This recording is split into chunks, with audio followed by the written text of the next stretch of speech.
Il a été donné de se revêtir d'un fin lin éclatant pur, car le fin lin, c'est la justice des saints. Apocalypse 19, 8. Nous devenons justes par la justice du Seigneur, et non par nos bonnes œuvres. Tout d'abord, nos péchés sont pardonnés car le Seigneur Jésus-Christ est notre sacrifice d'expiation. Maintenant, nous devenons plus justes en recevant plus de sa vie. Si nous désirons devenir plus justes, nous ne pouvons pas dépendre de nos propres efforts. Mon vêtement est-il blanc, ma lumière brille-t-elle? Ceci montrera si je suis juste. Cette lumière nous sera montrée plus pleinement et clairement à mesure que nous devenons plus justes. Ceci est notre déclaration, comme la vie du Seigneur Jésus-Christ coule en nous en plénitude. Il est lui-même, en tant que personne vivante, ma justice. Or, c'est par lui que vous êtes en Jésus-Christ, lequel, de par Dieu, a été fait pour nous sagesse et justice, et sanctification et rédemption. 1 Corinthiens 1,30. Ainsi, lorsque le Seigneur Jésus-Christ prend l'entière charge de nos projets et de nos plans, il devient notre sagesse. Alors que nous absorbons la vie du Seigneur Jésus-Christ comme une éponge absorbe l'eau, il devient notre justice. Nous nous abandonnons à lui afin qu'il nous utilise comme il le désire. Puis, il dit plus loin d'acheter de lui un collier pour oindre les yeux, afin que tu vois. Apocalypse 3, 18. Les orientaux utilisent une sorte d'ongue lorsque leur vue baisse. Avec l'aide de cette ongue, ils n'ont pas besoin de lunettes. J'ai vu beaucoup de gens en Inde sans lunettes qui pouvaient voir plus clair en appliquant un collier. Ma mère, à l'âge de 89 ans, pouvait voir clairement sans lunettes. Elle avait l'habitude d'utiliser un collier. Il y a beaucoup de choses dans la parole de Dieu que nous ne pouvons pas comprendre. Alors nous allons vers lui et il nous donne le collier spirituel et nous commençons à comprendre ces choses. Comme dit le psalmiste, « Ouvre mes yeux pour que je contemple les merveilles de ta loi » Psaume 119, 18. Lorsque le Seigneur Jésus-Christ, notre Sauveur et Seigneur, a touché nos yeux, nous sommes capables de voir beaucoup de mystères de sa parole.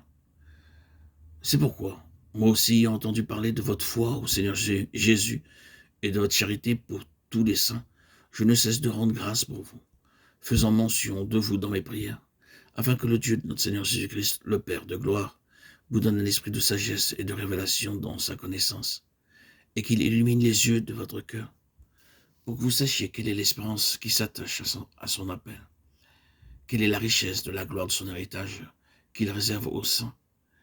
Éphésiens 1, 15, 18. Nous avons besoin d'une vision céleste pour voir notre héritage et notre gloire céleste. De même, nous avons besoin de vision céleste pour comprendre le grand salut de Christ et de sa résurrection. Ainsi, nous avons à prier chaque jour. « Seigneur Jésus, voudrais-tu toucher mes yeux afin que je puisse voir les mystères cachés de ta parole ?» Ceci ne viendra pas par connaissance. Agenouillez-vous, n'ayez pas honte.